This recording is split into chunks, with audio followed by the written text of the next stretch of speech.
Actually నా wife ప్రెగ్నెంట్గా ఉన్నప్పుడు అరే ఇంట్లో అమ్మాయి పుడితే బాగుంటుందిరా, మహాలక్ష్మి తిరిగినట్టుంటుంది, ముద్దు ముద్దుగా మాట్లాడుతుంది, క్యూట్గా బిహేవ్ చేస్తుంది అని అనుకున్నా. చూస్తే కొడుకు పుట్టాడు. సరేలే మావాడు కూడా ముద్దుగా అకినేని అఖిల్ శిశింద్రి లాగున్నాడు, వీడితోనే అడ్జస్ట్ అయ్యేదాంలే అనుకున్నా. కానీ వీడు పెద్దగా అయ్యే కొద్దీ నా బతుకు ఎట్లా మారిపోయిందంటే, ఎవరన్నా మీరు ఏం చేస్తున్నారండి అని అడిగితే ఏ బాడీ గార్డు లేకపోతే గన్మెన్ లాగా పనిచేస్తున్నా అని చెప్పుకోవాలనిపిస్తుంది. ఎందుకంటే నాకు ఇప్పుడున్న ఒకే ఒక 24 hours డ్యూటీ ఏంటంటే ఇన్ని ప్రాణాలతో ఉంచడం.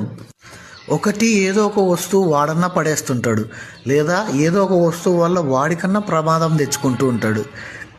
24 hours సీసీ కెమెరాలో రికార్డ్ చేసినట్టు వాడిని రికార్డ్ చేస్తూనే ఉండాలి.